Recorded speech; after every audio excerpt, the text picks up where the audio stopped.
क्या किया था हम लोगों ने पिछले क्लास में हम लोगों ने थर्मल कंडक्टिविटी का रिलेशन निकाला था, एप्लीकेशन बताया था और उसके बेस पे हम लोगों ने कुछ न्यूमेरिकल्स भी कराए थे और उसके बाद भी फिर न्यूमेरिकल्स भी कराए थे। तो आज हम लोग जो है अगला जो mode of transfer of heat है वो है कन्वेक्शन। तो आज हम लोग कन्वेक्शन को देखते हैं क्या है और कैसे हीट ट्रांसफर होता है कन्वेक्शन में। कन्वेक्शन में क्या बताया कि जैसे हम लोग कन्वेक्शन का जो mode of transfer of heat है उसमें बताते हैं कि heat transfer from hotter body hotter region to cooler region with the movement of fluids, with the movement of material of the medium। क्या मतलब हुआ कि ये एक ऐसा mode of transfer of heat है जिसमें हीट जो है हायर टेम्परेचर रीजन से cold cooler cooler temperature region में तो हीट जाता है, मगर साथ ही साथ मटेरियल भी जाता है, मटेरियल भी जाता है। जैसे हम लोग पानी को गर्म करते हैं, ये जो convection mode of transfer of heat है ये स्पेशली लिक्विड एंड गैस में होता है।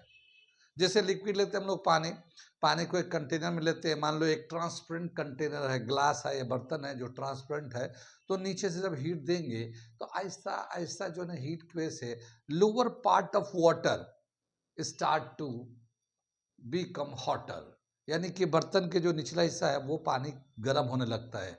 और फिर क्या देखते हैं कि वो जो पानी है नीचे से ऊपर की तरफ जाने लगता है, पानी नीचे से ऊपर की तरफ जाने लगता है। ऊपर वाला पानी तो ठंडा होता है लेकिन नीचे वाला पानी गर्म होने लगता है और फिर वो गर्म पानी ऊपर की तरफ जाता है। जब वो ऊपर जाता है तो ऊपर से ठंडा पानी दोबारा नीचे आता है और इस तरह से एक वाटर का साइकिल बनता है कि hot water goes up and cold water comes down, यानी गर्म पानी नीचे से ऊपर जाता है और ऊपर का ठंडा पानी नीचे आता है। इस तरह का एक साइकिल बनता है पानी में। लेकिन इसी तरह से हवा में देखते हैं, जहाँ पे ज़्यादा टेम्परेचर होता है वहाँ के हवाएं गर्म हो जाती हैं। गर्म होने के बाद वो हवा जो है ना ऊपर की तरफ उठने लगता है। उस वहाँ पे जब हवा ऊपर जाने लगता है तो वहाँ पे एक तरह का वैक्यूम क्रिएट हो जाता है और जो वैक्यूम क्रिएट होता है उसको फिल करने के लिए ठंड एरिया से हवाएं आने लगती है। तो ठंडे एरिया से हवाएं आती है। देखते हैं कभी कभी गर्मी के दिन में, जब कभी दिन में बहुत धूप होता है तो शाम में तूफान आने लगते हैं। शाम में तूफान क्यों आते हैं? क्योंकि दिन में ज़्यादा टेम्परेचर होने की वजह से किसी पर्टिकुलर रीजन में वहाँ बहुत गर्म हो गया, वहाँ पे वैक्यूम क्रिएट हो जाता है, यानी सारे हवाएं गर्म हो के ऊपर चली जाती है और वहाँ एक तरह का वैक्यूम हो जाता है। और बहुत जो दूर एरिया है जहाँ पे सूरज की लाइट जो ना डायरेक्ट नहीं पड़ता, गर्मी कम था, तो वहाँ पे ठंड होता है हवा, उधर से ठंड हवा गर्म की तरफ यानी कि इधर वैक्यूम की तरफ आने लगता है और वो हवाएं चलने लगती है। ठीक है, तो यहाँ पे जो हवाएं एक तरफ से चलती है, मतलब ठंड हवा आती है, मटेरियल लेके, मटेरियल मूव कर रहा है। पानी में क्या होता है, नीचे का पानी ऊपर जा रहा है तो मटेरियल मूव कर रहा है। तो कन्वेक्शन जो होता है एक mode of transfer of heat होता है जहाँ पे material moves from higher temperature to lower temperature region. ठीक है, कन्वेक्शन का एक लिटरल डेफिनेशन है, मैं उस डेफिनेशन को लिखता हूँ और उसके बाद फिर आगे मैं बताता हूँ। ये डेफिनेशन दे रखा है कन्वेक्शन का, in this process heat flows from higher temperature region to lower temperature region by actual movement of material particles. Material जो है ना मूव करता है और उसके मूवमेंट की वजह से हीट जो है हायर टेम्परेचर रीजन से लोअर टेम्परेचर रीजन में जाता है। एक यहाँ पे एक्सपेरिमेंट करके दिखाया कि जैसे हमने अभी कहा था ना कि वाटर को जब बॉयल करते हैं या हीट करते हैं तो नीचे का पानी ऊपर जाता है, ऊपर का ठंडा पानी नीचे आता है। तो इस तरह का एक करंट मूवमेंट होता है। नीचे वाला पानी जो गर्म हो जाता है वो ऊपर जाता है और ऊपर वाला ठंडा पानी नीचे आता है। लेकिन चूंकि वाटर है ट्रांसपेरेंट है, हमें दिखाई नहीं देता, तो हम लोग क्या करते हैं, वाटर के अंदर पोटेशियम परमैंगनेट डाल दो, पोटेशियम परमैंगनेट डाल दो, वो कलर होता है। और उसको जब कलर होगा, जब हीट करेंगे तो नीचे वाला पोर्शन जब हीट होके बॉयल करेगा तो वो जो कलर है ऊपर की तरफ जाने लगेगा और वो कलर के जाने से बिल्कुल साफ समझ में आएगा। मैं एक डायग्राम बना के दिखाता हूँ इसको, ठीक है, एक डायग्राम बना के दिखाता हूँ। ठीक है, ये एक हम लोगों ने डायग्राम बना के दिखा रहे हैं हम लोग।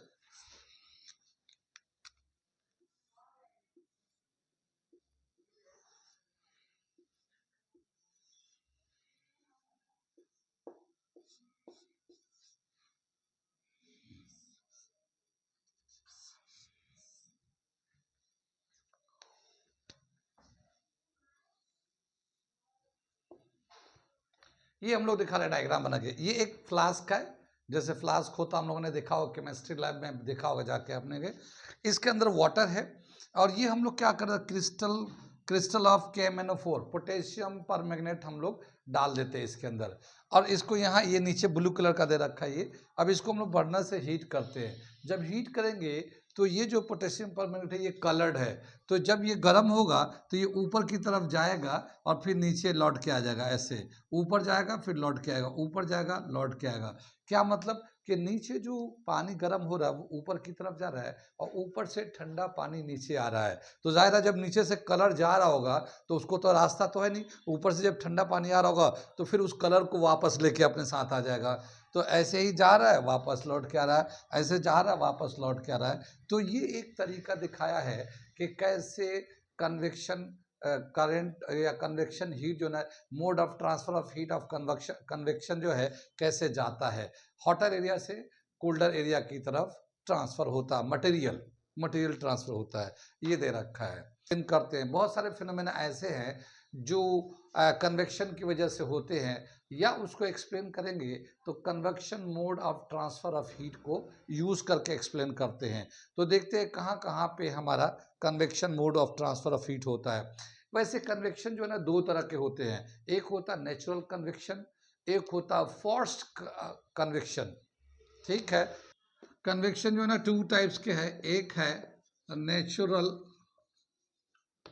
कन्वेक्शन ऑफ हीट और दूसरा है फोर्स्ड कन्वेक्शन। ठीक है, क्या मतलब हुआ, नेचुरल में जो नेचुरल फिनोमेना होते हैं, बहुत सारे नेचुरल फिनोमेना है। जैसे ये हमारा अर्थ है, अर्थ पे धूप का आना, ज़मीन पे कहीं पे बहुत ज़्यादा गर्मी पड़ना, कहीं पे ठंड पड़ना, तो जो गर्मी होता है वहाँ पे हीट हो जाने की वजह से हवा जो ना ऊपर उड़ जाता है, कोल्डर रीजन से हवाएं आती है। तो ये एक नेचुरल फिनोमेना है, इसमें हम लोग कुछ नहीं करते, वो एक सिस्टमेटिक प्रोसेस हो रहा है और वो चल रहा है। तो वहाँ पे भी हीट का ट्रांसफर हो रहा है, हवाएं चलती है, एक ठंडे से गर्म एरिया में जाती है, पर वो नेचुरल तरीके से होता है। ऐसे ही फोर्स कन्वेक्शन, जैसे फोर्स में क्या होता है, हम लोग किसी मशीन के जरिए हीट का ट्रांसफर करते हैं। जैसे मान लो एसी लगा लिया घरों में, गर्मी के दिन है एसी लगा लिया, तो बाहर का जो गर्म हवा है या अंदर का कमरे का गर्म हवा है उसको हम लोग बाहर निकाल देते हैं और फिर बाहर का ठंड हवा को अंदर भरते हैं। किसके जरिए, एसी जो मशीन होता है उसके हेल्प से। तो ये नेचुरल तौर पे तो नहीं होता मगर मशीन के थ्रू हम लोग करते हैं। ऐसे ही सर्दी के दिन में हम लोग घर में गर्म करते हैं ब्लोअर जलाकर। तो अंदर गर्म नहीं था लेकिन हमने ब्लोअर को जलाया, ब्लोअर चलाया तो उससे उसकी गर्मी आई तो रूम गर्म हो गया। तो ये एक फोर्स कन्वेक्शन है, ये नेचुरल नहीं है। तो कन्वेक्शन जो ट्रांसफर मोड होता है, हीट ट्रांसफर मोड होता है, वो दो तरीके के होते हैं, एक नेचुरल होता है, एक फोर्स होता है। ठीक, अब देखते हैं कहाँ कहाँ कौन कौन सा फिनोमेना है जो कन्वेक्शन मोड से हम लोग उसको एक्सप्लेन करते हैं। ठीक है, मैं लिखता हूँ उसको। ठीक है, ये कुछ कॉमन फिनोमेना है जो थर्मल कन्वेक्शन पे काम करता है। कुछ दे रखा, कुछ और भी बहुत सारे हैं, लेकिन जो कॉमन है उसको दे रखा। मैं एक एक करके समझाता हूँ। क्या दे रखा, पहला वाला, इन regulating the temperature of human body. Human body का जो टेम्परेचर, हम लोग बोलते हैं ना कि हमारे बॉडी का टेम्परेचर जो है 37 डिग्री सेल्सियस होता है। हम लोग वार्म ब्लडेड एनिमल है। वार्म ब्लडेड एनिमल क्या मतलब, हमारे बॉडी का टेम्परेचर हमेशा 37 होगा, कभी कम नहीं होगा। ऐसे एनिमल जिनका टेम्परेचर हमेशा बराबर रहता है, कम नहीं होता, ज़्यादा नहीं होता, उसको वार्म ब्लडेड कहते हैं। और कोल्ड ब्लडेड एनिमल भी होते हैं जिसका टेम्परेचर वैरी करता रहता है सराउंडिंग के रेस्पेक्ट में, सराउंडिंग के इफेक्ट की वजह से। तो हम लोग वार्म ब्लडेड एनिमल है, हमारे बॉडी का टेम्परेचर हमेशा कांस्टेंट रहता है। और अगर कभी मान लो गर्मी का दिन है, बाहर से अगर हमारे बॉडी के अंदर आ रहा है हीट, बाहर से गर्मी के दिन है, बाहर में 42-45 डिग्री टेम्परेचर है, तो हमारे बॉडी के अंदर आता है हीट। तो बॉडी जब हीट आएगा तो हमारे बॉडी के अंदर स्वेटिंग होती है, पसीने निकलते हैं, पानी एवापोरेट कर जाता है। तो वो जो गर्मी आता है, वो पानी जो हमारे बॉडी के अंदर होता है वो एवापोरेट होके आगे पसीने के फॉर्म में निकल जाता है, और इस तरह से हमारे बॉडी का टेम्परेचर मेंटेन करता है। लेकिन क्या हुआ कि अगर टेम्परेचर कम हो गया, मान लो सर्दी के दिन टेम्परेचर कम हो गया, तो हमारे बॉडी का हीट जाने लगता है। तो हमारे बॉडी का हीट जो जाता है, बाकी तो हम लोग बहुत सारे मोड होता है, जैसे जैकेट स्वेटर पहनते हैं हम लोग, लेकिन हमारा जो हार्ट है, जो बॉडी के अंदर जो हार्ट है, जो रेगुलर पंपिंग करता है ब्लड को, क्या ब्लड को पंपिंग करता है, तो रेगुलर पंप के जरिए क्या क्या ब्लड के अंदर बहुत सारी चीज़ें जाती हैं, पर जो एसेंशियल फूड मटेरियल होते हैं वो जाते हैं, ऑक्सीजन जाता है, जो वेस्ट होते हैं बॉडी के वो भी ट्रांसफ़र होते हैं, अलग अलग ऑर्गन तक पहुंचते हैं। तो ये जो हमारा हार्ट होता है रेगुलर पंप करते रहता है, और एक फोर्स्ड कन्वेक्शन के तौर पे काम करता है, और पूरे बॉडी में हीट को मेंटेन रखता है। वो हार्ट जो है पूरे बॉडी में हीट को मेंटेन रखता है। तो ये दे रखा है एक, regulating the temperature of human body. Human heart का मेन रोल होता है पूरे बॉडी का टेम्परेचर को रेगुलेट करने में। क्यों? क्योंकि ह्यूमन हार्ट जो है ब्लड को पंप करता है, और ब्लड जो एक मीडियम है जो बॉडी के जितने भी ज़रूरत की चीज़ें हैं या गैर ज़रूरत है या वेस्ट है, उसको निकालते रहता है और टेम्परेचर को मेंटेन रखता है। जैसे ऑक्सीजन, हम लोग रेस्पिरेशन के जरिए ऑक्सीजन लेते हैं, फिर ऑक्सीजन कहाँ जाता है? लंग्स में जाने के बाद कहाँ जाता है? ब्लड में जाता है। ब्लड फिर क्या करता है? पूरे सेल में पहुंचाता है। सेल में जाने के बाद हम लोग जानते हैं कि माइटोकॉन्ड्रिया होता है, उसमें ऑक्सीजन को पहुंचाता है। वहीं पे डाइजेस्टेड फूड भी आता है, और वहाँ पे माइटोकॉन्ड्रिया के अंदर कुछ एंजाइम्स होते हैं, वो डाइजेस्टेड फूड जैसे ग्लूकोज होता है, और वो ऑक्सीजन वहाँ पे जाते ऑक्सीडेशन का प्रोसेस होता है, और वहाँ से एनर्जी एटीपी के फॉर्म में निकलता है। वो एटीपी बॉडी के टेम्परेचर को मेंटेन करता है। एनर्जी का पैकेट होता है, वो पूरे बॉडी को एनर्जी देता है, ठीक है, काम करने के लिए। तो ये हमारा पहला हो गया कन्वेक्शन मोड, कैसे हीट ट्रांसफर करता है, मटेरियल ट्रांसफर होता है टेम्परेचर को रेगुलेट करने के लिए। दूसरा दे रखा है in maintaining the comfortable room temperature in cold countries. जैसे बहुत सारे कंट्री ऐसे हैं जहाँ पे सर्दी में बहुत सर्दी पड़ते हैं, गर्मी इंडिया में गर्मी पड़ रहा हो तब भी वहाँ पे सर्दी पड़ते हैं। तो अगर इंडिया में सर्दी पड़ा हो तो वहाँ कितनी सर्दी पड़ रही हो तो माइनस में टेम्परेचर चले जाते हैं। तो ऐसे कंट्री में जो रूम का टेम्परेचर मेंटेन करते हैं, maintaining the comfortable room temperature, जो रूम का टेम्परेचर मेंटेन करते वक्त कैसे करते हैं, वो भी हमारा कन्वेक्शन के थ्रू होता है। क्या एक दे रखा है, समझाता हूँ थोड़ा। जैसे मान लीजिए ये हमारा एक घर है, ये कोल्ड कंट्रीज में, तो बाहर का टेम्परेचर माइनस में चल रहा है, -X डिग्री सेल्सियस है।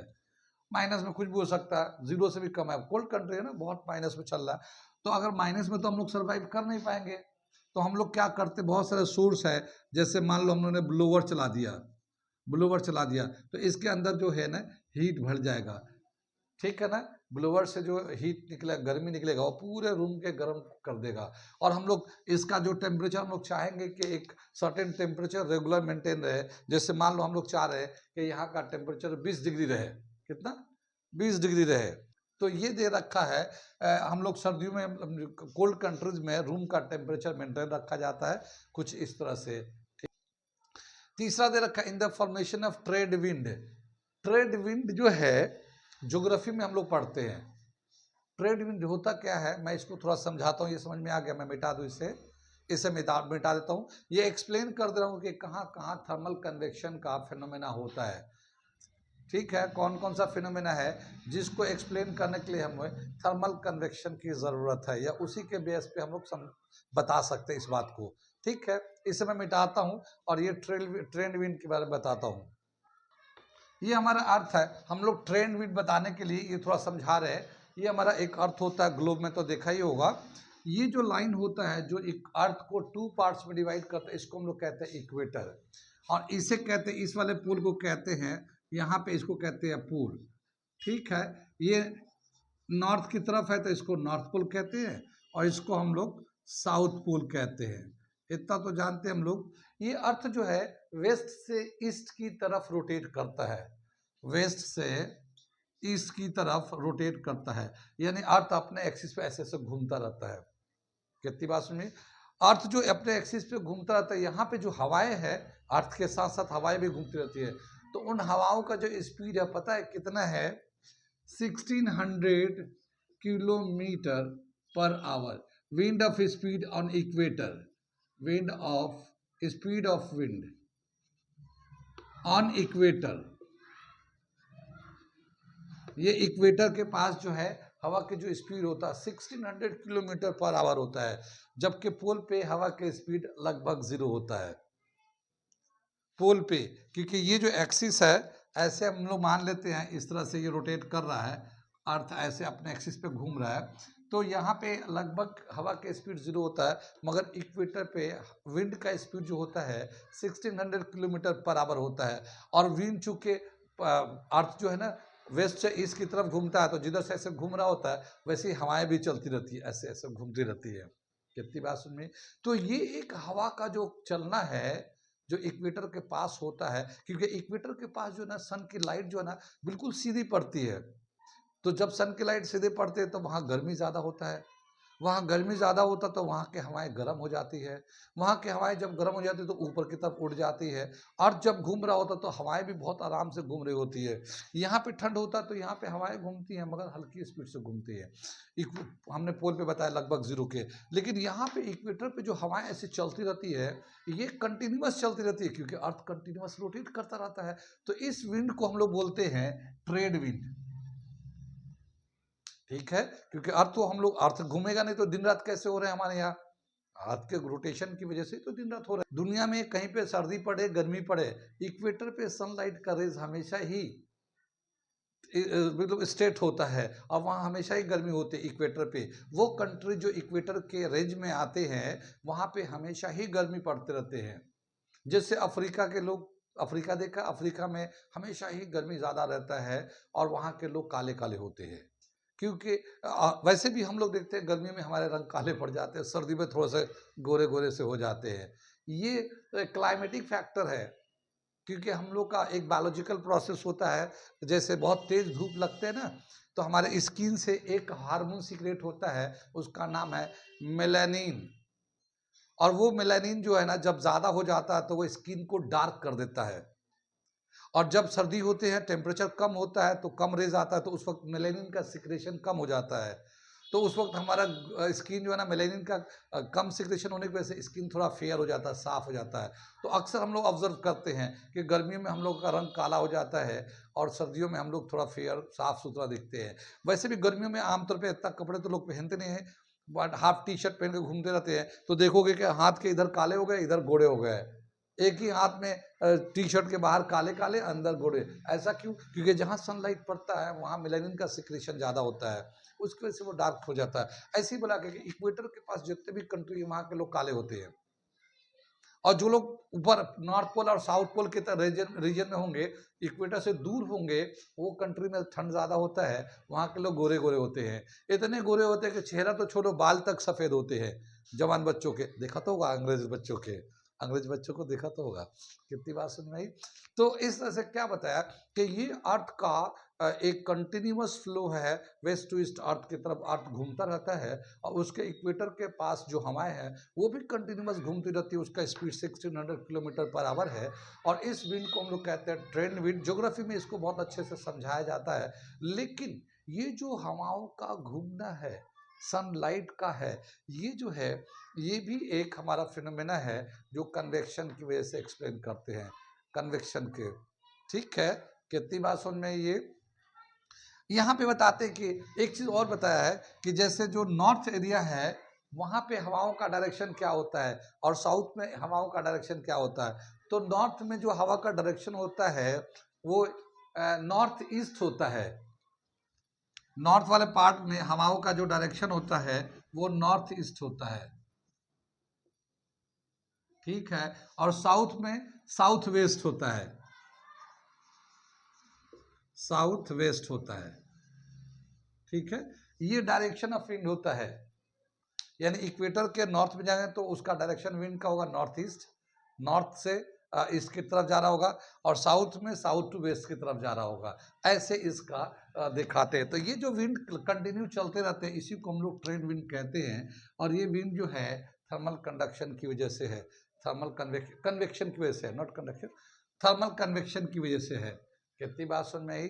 यहाँ समझ में आ गया। तीसरा पार्ट ये समझ में आया। लैंड एंड सी ब्रीज चौथा दे रखा है। यहाँ पे भी थर्मल कन्वेक्शन से इसको हम लोग एक्सप्लेन करते हैं। ये क्या होता है लैंड एंड सी ब्रीज, वो मैं बता रहा हूँ। यहाँ तक समझ में आ गया, ये नोट कर ले। लैंड एंड सी ब्रीज को हम लोग बता रहे हैं। लैंड एंड सी ब्रीज क्या होता है? ब्रीज का मतलब होता है हवाएं, हल्की हवाएं। The speed of wind which is up to 5 kilometre, 5 to 10 kilometre तक होता है, तो उसी को ब्रीज कहते हैं, ठीक है। और अगर 15 किलोमीटर के ऊपर होता तो उसको स्टॉर्म कहते हैं। तो इस तरह से स्पीड का एक क्लासिफिकेशन है। ये कहीं पे दे रखा है, मैं भूल गया वो कि कितना होता है, लेकिन जो हल्के हल्के हवाएं चलती हैं उसी को ब्रीज कहते हैं। अब ये ब्रीज चलते कैसे हैं, लैंड एंड सी ब्रीज का क्या मतलब होता है वो बता रहा हूँ। मैं एक डायग्राम बना के दिखा रहा हूँ। यहाँ ये देखते हैं, ये हम लोग बता रहे हैं लैंड एंड सी ब्रीज के लिए। ये एक हम लोग ले लिया, एक ड्राई लैंड है और ये जो है वाटर लैंड है।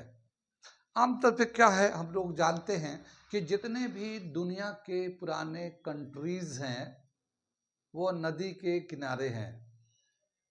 सुना तो होगा, जितने भी दुनिया के कंट्रीज हैं, पुराने कंट्रीज, वो सभी नदी के किनारे है। जैसे इंडिया में अगर लेंगे तो बोलेंगे दिल्ली, दिल्ली यमुना नदी के किनारे है, ठीक है। कोलकाता हुगली नदी के किनारे है।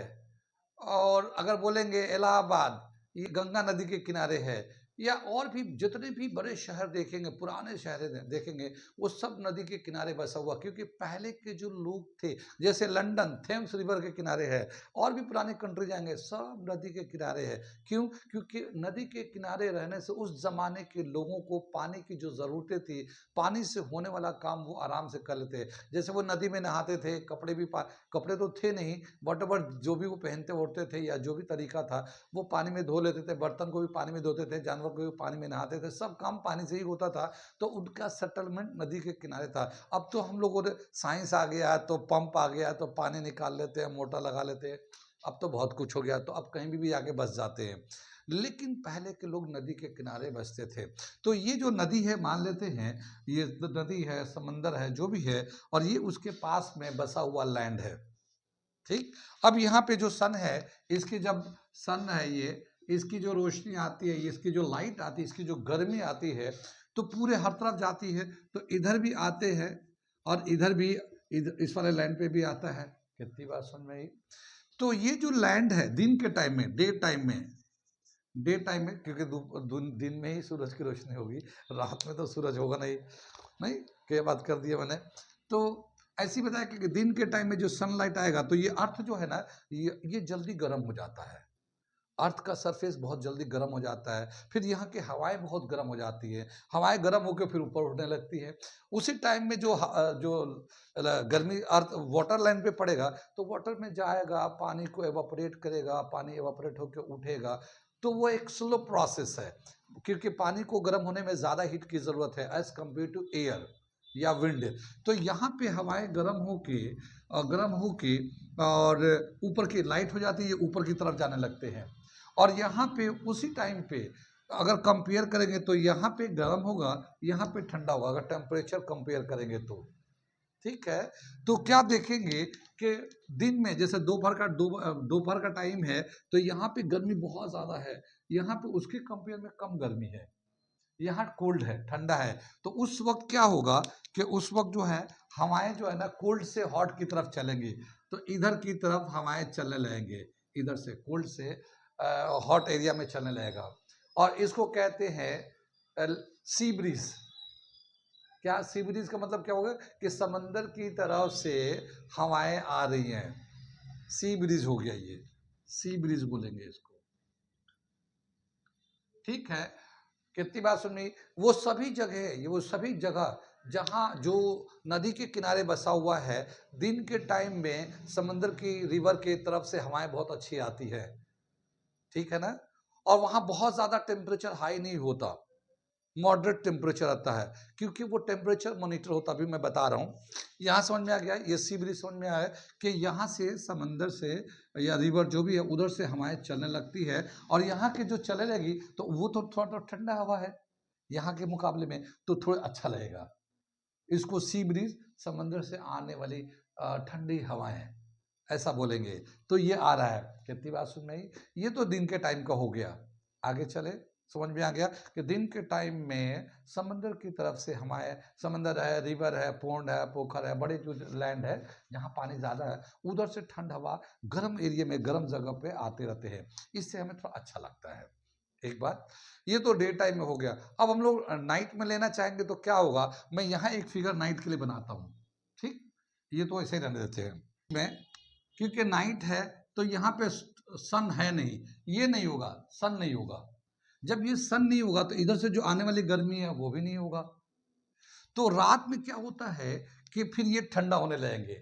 जाहिर गर्मी जब आ नहीं रही है तो यहाँ पे ये ठंडा होने लगेगा, तो क्या देखते हैं कि जो लैंड है वो जल्दी से ठंडा हो जाता है, और as compare to water surface, यानी पानी को ठंडा होने में टाइम लगेगा, जबकि यहाँ पे जो हवा है या जमीन है ये जल्दी से ठंडा हो जाता है। कितनी बात सुन में आई, ठीक।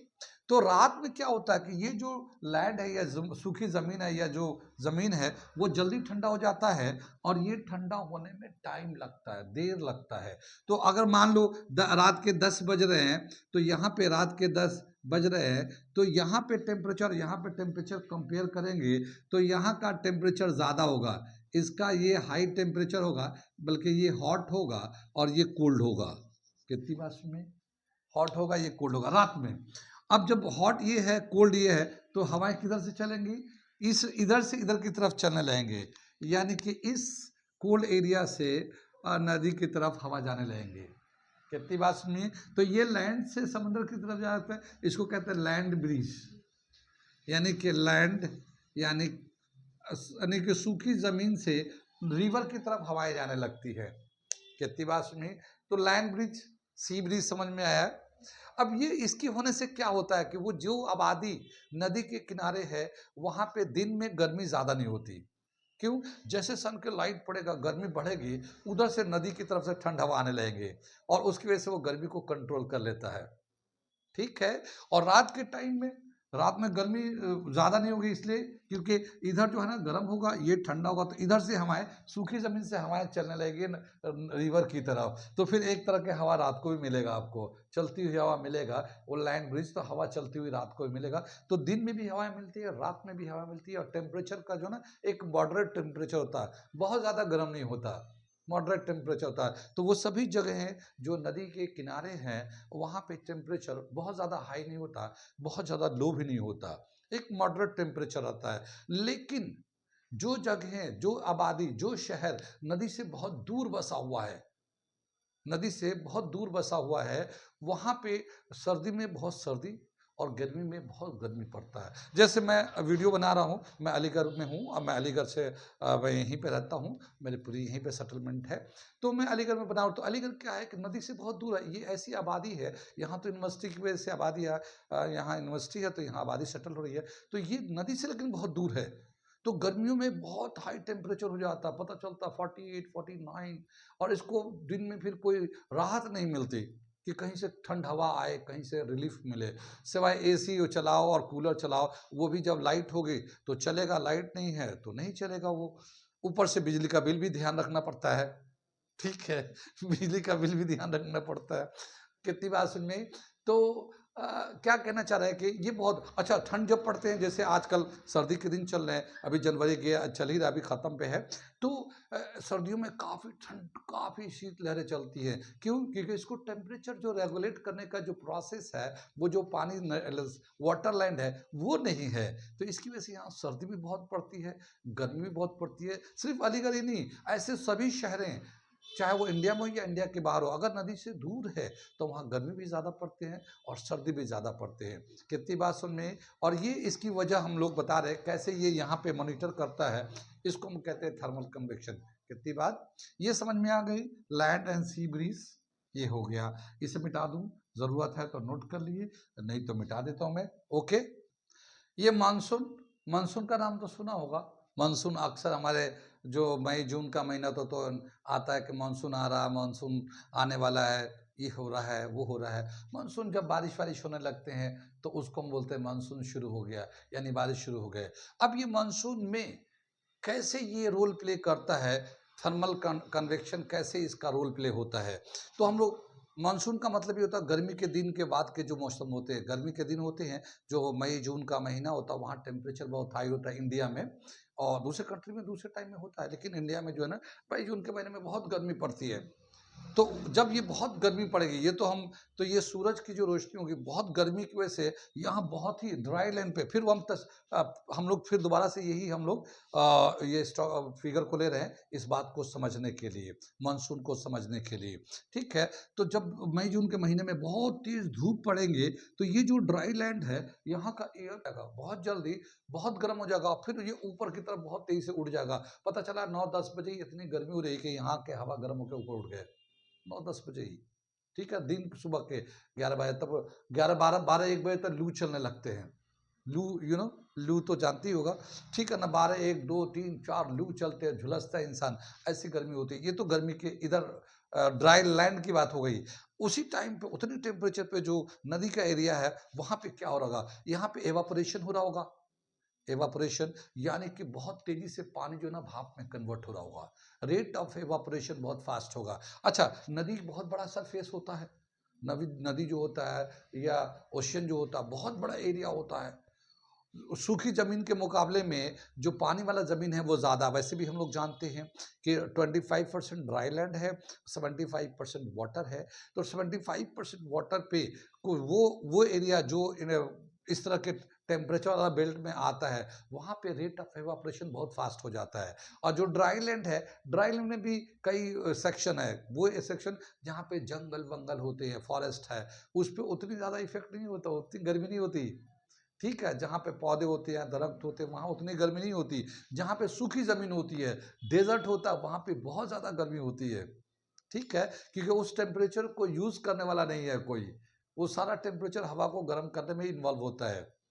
अगर जंगल झाड़ी होते हैं तो उसको इस्तेमाल करता है, फोटोसिंथेसिस करता है, और भी बहुत सारे मोड ऑफ एब्जॉर्प्शन में फीट होता है, वो करता है। तो क्या समझ में आया कि यहाँ पे दोपहर के टाइम में इसके हीट से यहाँ रेट ऑफ एवापोरेशन बहुत फास्ट है और सरफेस बहुत है, तो बहुत तेजी से हर जगह से भाप बन के ऊपर की तरफ जा रहा है और यहाँ पे बहुत गर्म है। अब जाहिर है वो जो वाटर लेडन एयर यानी पानी से भरा हुआ वो हवाएं जब इधर चलेंगी, हवा से पानी से भरा हुआ हवा जब, क्योंकि ये कंपेयर करेंगे तो टेम्परेचर में इधर ठंडा ही होगा, ये इधर बहुत ज़्यादा हॉट होगा और इधर कोल्ड होगा। ठीक है। तो हवाएं जो है ना इधर से चलने लगेंगी इधर। जब ये हवाएं चलेंगी तो बताते कि ज़रूरी नहीं कि बिल्कुल समंदर के किनारे ज़मीनी हो, बहुत ऐसे एरिया हैं जहाँ पहाड़ भी होते हैं, पहाड़ी एरिया भी आते हैं। पहाड़ जहाँ होते हैं, माउंटेन होते हैं, तो जब वो वाटर लेडन एयर जब आते हैं, मान लो ये बीच में माउंटेन आ गया, जैसे ये वाटर लेडन एयर चला आ रहा है इधर से पानी के एरिया से ड्राई लैंड में आ रहा है। अब यहाँ पे एक माउंटेन हो गया, ऐसे आ गया, तो जब ये आएगा तो ये जो है ना अब इधर तो जा नहीं पाएगा, ये फिर ऊपर ऐसे उड़ जाएगा, ये ऐसे उड़ जाएगा। ये कितनी बात सुन में, ये ऐसे, ये हवा ही है। ठीक है। अब जब ये ऊपर उठ जाएगा तो इसका ऑल्टीट्यूड बढ़ जाता है, हाइट बढ़ गया, और जब ऊपर जाता है तो ऊपर में कम गर्मी होती है, वहां पे कंडेंसेशन प्रोसेस शुरू हो जाता है। कौन सा प्रोसेस? Condensation process. कंडेंसेशन का मतलब वो होता है कि वो जो भाप है वो पानी के बूंदे बनने लगती हैं, और पानी के बूंदे बनने लगती है, पानी का भाप पानी बनने लगता है, तो वही पानी जो है ना यहाँ से पानी जो है ना यहाँ पे आके बारिश करने लगता है, तो ये बारिश होने लगता है। कितनी बात सुनी। तो बारिश जो होता है इस तरह से होता है। एक बताया गया है कैसे ये थर्मल कन्वेक्शन से मानसून में बारिश होती है कि जब बहुत हाई टेम्परेचर होता है, ड्राई लैंड जो है बिल्कुल वो बहुत ज़्यादा गर्म होता है। और ये जो पानी का जो लैंड है कहीं पे भी आसपास में, ज़रूरी नहीं कि ये बिल्कुल सटा हुआ हो, कहीं दूर भी है नदी, नदी दूर भी है, तो वहाँ से पानी का एवापोरेशन बहुत तेज होता है और उधर से कोल्ड वाले बेल्ट से हॉट वाले की तरफ एयर चलने लगता है। रास्ते में अगर मान लो पहाड़ वगैरह आ जाता है, माउंटेन अगर आ जाता है, तो उसकी वजह से वो और भी बहुत, चूंकि तेजी से आ रहा होता है तो वो टकरा के ऊपर की तरफ चला जाता है।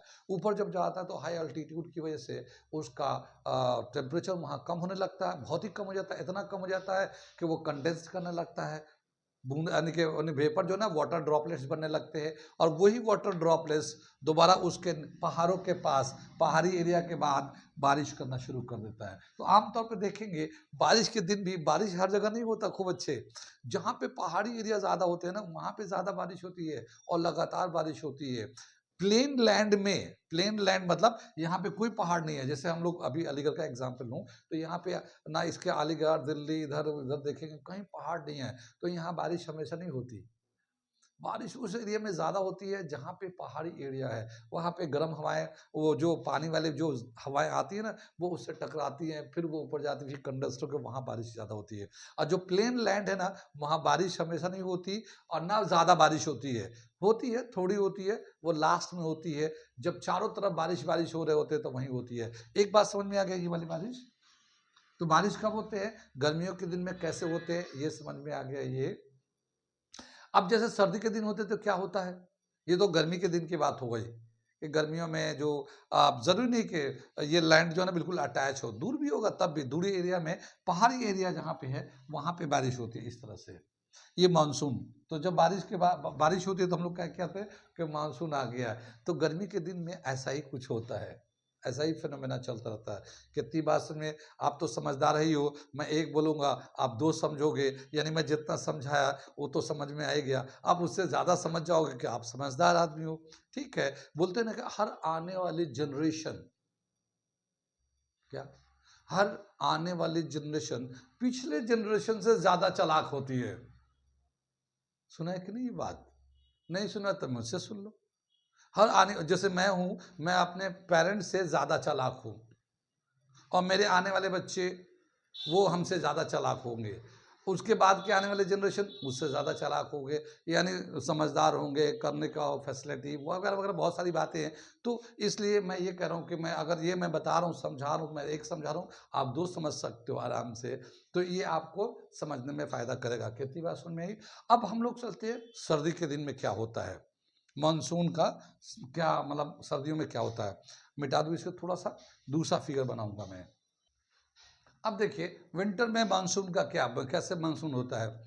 अब क्या बताया कि जैसे विंटर होगा तो टेम्परेचर लो होगा, टेम्परेचर लो होगा तो यहाँ पे भी टेम्परेचर लो होगा, यहाँ पे भी टेम्परेचर लो होगा। लेकिन हमने जानते हैं कि जो ड्राई लैंड होते हैं, सूखी ज़मीन पे बहुत जल्दी ठंडा आ जाता है और यहाँ पे ठंड आते आते आता है ना। तो ये जल्दी ठंडा हो जाता है, ये कम ठंडा रहता है। यानी अगर विंटर में देखते हैं तो जो लैंड है वो थोड़ा सा कोल्ड होता है कंपेरेटिवली, और ये हॉट होगा। कितनी बात सुन में? यानी जहाँ पे वाटर है वहाँ अगर डे टाइम में देखते हैं और कंपेयर करते हैं, मान लो दोपहर का टाइम है, सर्दी के दिन चल रहे हैं, तो ये वाले में कोल्ड होगा ज़्यादा, यहाँ पे हॉट होगा कंपेरेटिवली डे टाइम में। ठीक। अब क्या बताया कि जैसे ये हवाएं जो है ना कोल्ड से हॉट की तरफ चलेंगी, क्योंकि ठंड से गर्म की तरफ जाते तो ये हवाएं चलने लगती है। ठीक, ये हवाएं चलने लगी है। अब ये जो हवा चलेंगी ना, तो ये सूखे वाला निकल, ड्राई लैंड से हवा जा रही है समंदर की तरफ। अब यहाँ पे जो है ना एवापोरेटेड वाटर होती है, सर्दी के दिन है तो वाटर तो एवापोरेट होंगे, सर्दियों टेम्परेचर चाहे कितना भी हो पानी तो एवापोरेट होते रहता है। हाँ, ये और बात है कि रेट ऑफ एवापोरेशन स्लो होता है, यानी गर्मियों में बहुत जल्दी सूख जाते हैं ज़मीनें, सर्दियों में सूखने में टाइम लगता है। इसका क्या मतलब हुआ कि रेट ऑफ एवापोरेशन सर्दियों में कम होता है, गर्मियों में फास्टर होता है। तो यहाँ पे सर्दी का दिखा रहा हूँ, तो यहाँ पे वाटर वेपर तो है लेकिन थोड़ा कम है गर्मी के कंपेयर में। अब ये जो हवाएं जब चलेंगी तो ये जो यहाँ पे वाटर वेपर था उसको भी उड़ा ले जाएंगी अपने साथ। ठीक है। तो अब वो आगे जाएंगी, हवाएं चलेगी तो कहीं ना कहीं तो जा रही होंगी। तो पता चला कि उधर के जो इसके रिवर के उस तरफ जो आबादी है या वो वहाँ जो एरिया है, वहाँ ये जाने के बाद उधर ठंडा होने लगेगा। फिर दोबारा जैसे ये रिवर था तो गर्म था, फिर रिवर खत्म जहाँ हो जाएगा, जहाँ पे रिवर खत्म हो जाएगा, उसके बाद फिर मान लो आबादी शुरू हुई, कोई जगह आ गया, कोई आ गया, तो ये जो हवा जो था जिसमें पानी था, इसमें पानी था, वो जब सूखी जमीन पे जाएगा तो फिर ठंड होने लगेगा वहां पे। फिर ठंड होगा तो फिर कंडेंस्ड हो जाएगा। कंडेंस्ड होके जो वाटर वेपर था वो दोबारा से वाटर ड्रॉपलेट बनने लगेगा, फिर वो बारिश करने लगेगा। कितनी बात समझी? तो जिधर से हवाएं चलेंगी तो रिवर के दूसरे साइड में कहीं ना कहीं बारिश करेगी। रिवर के दूसरे साइड में विंटर में बारिश करती है। जैसे बताते हैं कि जैसे जब सर्दी पड़ती है इंडिया में, तो उस टाइम में हवाएं जो है ना इधर नॉर्थ इंडिया से साउथ की तरफ जाती है।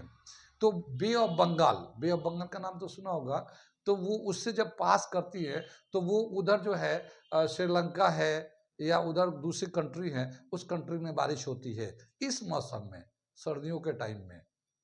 कितनी बात सुन रही? तो ये हमारा मानसून का विंटर का दिखाया और समर का तो बता ही रखा था। कितनी बातें समझ में आई यहाँ तक? यहाँ तक समझ में बात आ गई। तो ये कुछ फिनोमेना है जो थर्मल कन्वेक्शन की वजह से एक्सप्लेन करते हैं हम लोग इसको। इसके अलावा और भी बहुत सारी हैं छोटी बड़ी चीज़ें, लेकिन ये बड़ी बड़ी जो हम लोग देखते रहते हैं उसका है। और यहाँ पे टॉपिक कन्वेक्शन का खत्म हो जाता है। अब हम लोग चलते हैं, अगला जो टॉपिक है वो रेडिएशन है। आज हम लोग रेडिएशन को शुरू कर देते हैं और उसका एक्सप्लेनेशन देखते हैं, फिर बाद में उसके आगे के बहुत सारे लॉज वगैरह है वो हम लोग देखते रहेंगे। ठीक है, तो हम लोग शुरू करने जा रहे हैं रेडिएशन। यहाँ तक मैं मिटाता हूँ। ये दे रखा है अगला जो mode of transfer of heat है वो है रेडिएशन। रेडिएशन में हम लोगों ने बताया था कि हीट जो है ना एक जगह से दूसरी जगह ट्रांसफर होता है विदाउट हीटिंग द मीडियम, यानी कि जो भी मीडियम है उसको हीट नहीं करता, वो सीधा जहां से हीट निकलता है और जहां जाना है वैसी को हीट करता है, टारगेट को जाके हीट करता है। अगर ऐसा mode of transfer of heat होता है तो उसको कहते हैं रेडिएशन। जैसे हम लोग जानते हैं ये हमारा अर्थ है और ये मान लो सन है, तो सन से जब हीट आएंगे अर्थ पे तो ये बीच में एयर है, जो सन की जो गर्मी है वो एयर को गर्म नहीं करता, वो अर्थ के सरफेस को गर्म करता है यहाँ पे। और फिर यहाँ से हवाएं गर्म होने लगती है, फिर पहले ये गर्म होगा, उसके बाद ये गर्म होगा, फिर ये, उसके बाद ये गर्म होगा, तो नीचे से हवाएं गर्म होती है। लेकिन हीट जो है ना सीधा अर्थ के सरफेस पे आता है, जो विंड है उसको गर्म नहीं करता मीडियम को। तो जब हीट सोर्स से चलकर टारगेट पे पहुंचता है, इंटरवीनिंग मीडियम को कुछ भी नहीं करता, ना उस पर असर होता है, तो उसको हम लोग कहते हैं रेडिएशन। यानी ये मीडियम को गर्म ठंडा कुछ नहीं करता, मीडियम से इसको कोई मतलब नहीं है, जहां से निकला और जहां। ये एक डेफिनेशन दे रखा है, मैं पढ़ देता हूँ। In this process the heat is transmitted from one place to another without heating the intervening medium, यानी जो बीच का मीडियम होता है उसको बगैर गर्म किए ही एक प्लेस से दूसरे प्लेस में चला जाता है। इसी को हम लोग कहते हैं रेडिएशन। और ये एक तीसरा mode of transfer of heat होता है। कितनी बात सुन में आई? लेकिन रेडिएशन के बारे में या इस तरह से हीट के ट्रांसफर होने के बारे में बहुत पहले एक साइंटिस्ट पियर प्रीवोस्ट, उन्होंने 1792 में इसी चीज को एक्सप्लेन किया था। मगर अब तो हम लोग रेडिएशन बोलते हैं, तब उसको कहा गया था theory of exchange of heat. ठीक है, कौन साइंटिस्ट है मैं लिखता हूं उसका नाम। पोस्ट 1792 में इसी चीज़ को, जैसे आज के हम लोग बोलते हैं ना रेडिएशन है, हीट जाता है बेगर मीडियम का गर्म करके, आगे भी बहुत सारी बातें हैं, बहुत सारे लोगों ने अपने अपने लॉज भी दे रखे, जैसे न्यूटन ने दिया, स्टेफन ने दिया, विंड डिस्प्लेसमेंट भी है, बहुत सारी बातें, ये तो सब मॉडर्न टाइप में आया है। लेकिन बहुत पहले 1792 में 1800 से पहले ये पियर प्रेवोस्ट ने बताया था कि हीट कैसे ट्रांसफर होता है। और इसका जो थ्योरी था इसका नाम दिया था theory of heat exchange, theory of heat exchange. ये इस नाम से उन्होंने पूरा इसके बारे में एक्सप्लेन किया था, थ्योरी ऑफ हीट एक्सचेंज के टाइटल के अंडर में बहुत सारी बातें उन्होंने समझाई है। ठीक है, तो अब मैं उनका क्या क्या पॉइंट्स उन्होंने बताया था, हालांकि ये कोर्स में नहीं है, लेकिन मैं थोड़ा सा बता देता हूँ कि उस ज़माने में, आज से न जाने कितने 100 साल पहले की बात है, लगभग कम से कम 300 साल तो मान ही लेते हैं, 250-300 साल पहले की बात है ये। ठीक है, 1700, 1800, 1900, 2000, 2001, 21 चल रहा है हम लोग, ठीक है ना। इतने साल पहले उन्होंने बताया था इसके इस टाइटल के नाम से। तो कुछ पॉइंट्स उन्होंने दे रखा है इस थ्योरी में, मैं उस पॉइंट्स को लिख देता हूँ और समझा देता हूँ, फिर उसके आगे बताऊंगा कि अब जो लेटेस्ट जो रेडिएशन है, तो उसका नेचर ऑफ रेडिएशन के क्या क्या प्रॉपर्टीज है, वो जो लेटेस्ट है रेडिएशन का प्रॉपर्टीज जो अब हम लोग बताते हैं, और वो जो प्रीवोस्ट ने दिया था, वो उन दोनों में कितना डिफरेंस है वो हम लोग कंपेयर कर सकते हैं। तो पहले मैं प्रीवोस्ट का मैं पॉइंट्स को बता देता हूँ, फिर हम लोग अगले बार में अगला बताऊंगा नेचर ऑफ रेडिएशन। ओके, तो मैं पॉइंट्स को लिख दूंगा, सब एक साथ लिख रहा हूँ। ओके, फिर मिटाता हूँ मैं इसको। ये कुछ सैलेंट फीचर थे Prevost exchange of heat theory का, वो मैं इसको लिख दिया, मैं इसको बताता हूँ, समझा देता हूँ क्या क्या है ये।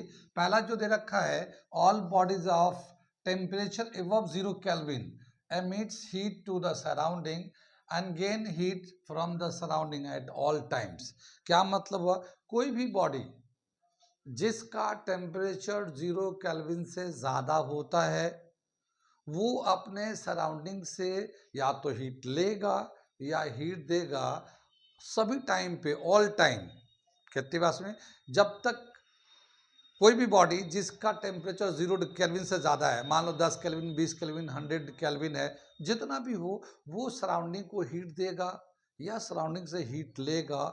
ठीक है, ऑल टाइम्स, लगातार लेता रहेगा, देता रहेगा का, ये पहला उसने पॉइंट बताया प्रीवोस्ट ने, उस टाइम के ऑब्जर्वेशन के हिसाब से, अपने टाइम के हिसाब से। ठीक, ये तो पहला पॉइंट था। दूसरा बताएगा, the amount of heat radiated per second depends upon the nature of emitting surface area and its temperature. क्या बताया कि कोई भी बॉडी हीट या तो गेन करे या लॉस करे, तो जो रेट ऑफ हीट गेन या रेट ऑफ हीट लॉस जो होगा, वो डिपेंड करता है जो बॉडी का सरफेस का टेम्परेचर कितना है, उसका नेचर कितना है, उसका एरिया कितना है। तीन चीजें, उस सरफेस का नेचर कैसा है, यानी कि हीट एमिट करने के क्या नेचर होता है ना, हर बॉडी का अपना अपना एक नेचर होता है, तो उस सरफेस का नेचर कितना है, उस बॉडी का टेम्परेचर कितना है, compare temperature system and surrounding के रेस्पेक्ट में, एंड उसका एरिया कितना है, छोटा एरिया है, बड़ा एरिया है, तो कितना एरिया है। जैसे एरिया से रिलेटेड हम लोग, एक मैं बताता हूँ कि जैसे हम लोग चाय पीते हैं, ठीक है, तो चाय पीते हैं तो कप में पीते हैं, तो होंठ जल जाते हैं, देखा तो होगा, होंठ जल जाते हैं, मैं हीट का बता रहा हूँ। लेकिन बड़े बुजुर्ग जो होते हैं, वो चाय को सॉस में डाल के, यानी कि एक तस्तरी टाइप की होती है, उसमें डाल के पीते हैं, तो उन्हें जलता नहीं है। क्यों? क्योंकि वहाँ एरिया बढ़ जाने की वजह से वो ठंडा जल्दी हो जाता है। तो उसी तरह से यहाँ बताया कि जो हीट का एक्सचेंज होता है, वो डिपेंड करता है nature of surface, temperature difference between the system and surrounding, body and surrounding, और तीसरा जो है उसका एरिया, कितना बड़ा एरिया है। तो ये दूसरा पॉइंट था। ये प्रीवोस्ट उस जमाने में बताया है जिस जमाने में साइंस बहुत कम था, जिस जमाने में, क्योंकि साइंस के बारे में हम लोग जानते हैं कि जितने भी साइंस के डिस्कवरी के बारे में अगर पढ़ेंगे, तो ज़्यादातर जो कैलेंडर है वो 1800 या उसके बाद से है। उससे पहले कुछ ही साइंटिस्ट थे जिन्होंने बताया होगा कुछ कुछ, जैसे न्यूटन ने बताया था 1500 सदी में, तो ऐसे बहुत थोड़े से साइंटिस्ट थे। चलो तीसरा पॉइंट बताते हैं, क्या दे रखा, the rise and fall of a temperature of a body is result of exchange of heat from the body and surrounding. यानी किसी बॉडी का टेम्परेचर राइज कर रहा है या फॉल कर रहा है, ये राइज या फॉल तभी होगा जब वो हीट को एक्सचेंज करेगा सराउंडिंग से। यानी किसी बॉडी को अगर मान लो हीट मिल रहा है, तो उसका टेम्परेचर राइज करेगा, किसी बॉडी से हीट जा रहा होगा तो उसका टेम्परेचर डाउन होगा, फॉल करेगा, नीचे आएगा। तो ये जो टेम्परेचर राइज कर रहा है, फॉल कर रहा है, ये सिस्टम एंड सराउंडिंग के बीच का हीट का एक्सचेंज है। ठीक है, जब तक इन दोनों का टेम्परेचर अलग अलग होंगे, वो हीट का एक्सचेंज होता रहेगा। क्या मतलब हुआ, मान लो एक बॉडी है उसका टेम्परेचर ज़्यादा है, सराउंडिंग का टेम्परेचर कम है, तो बॉडी टेम्परेचर देता रहेगा, इसका टेम्परेचर ये हीट देता रहेगा, इसका टेम्परेचर गिरता रहेगा। ठीक, मान लो सराउंडिंग का टेम्परेचर ज़्यादा है, बॉडी का टेम्परेचर कम है, तो सराउंडिंग से हीट आता रहेगा इस बॉडी में, इस बॉडी का टेम्परेचर बढ़ता रहेगा। कितनी बात सुनी, तो ये चलता रहेगा, जहाँ टेम्परेचर का डिफरेंस है सिस्टम में और बॉडी में और सराउंडिंग में, वहाँ कंटिन्यू एक्सचेंज चलता रहेगा। ये चौथा पॉइंट बताया। पांचवा क्या बताया था, exchange of the heat is continue till a dynamic thermal equilibrium is established. क्या मतलब कि ये जो हीट का एक्सचेंज है ये तब तक चलता रहेगा जब तक कि दोनों का टेम्परेचर बराबर नहीं हो जाता है।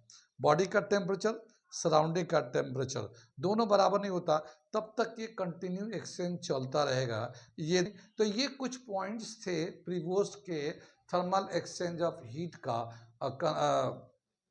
कंसेप्ट का, तो ये हमने यहाँ पे लिख के बताया। ठीक है, आज हम लोग यहीं पे रहने देते हैं, आगे हम लोग देखेंगे, बहुत सारी बातें हैं रेडिएशन से रिलेटेड, तो आगे के क्लास में कराएंगे। आज हम यहीं पे रहने देते हैं। वो बच्चे जो हमारे वीडियो को पहली दफ़ा देख रहे हैं और अगर चार कंटेंट उनको मिलते रहें तो आप हमारे चैनल को सब्सक्राइब कर लें।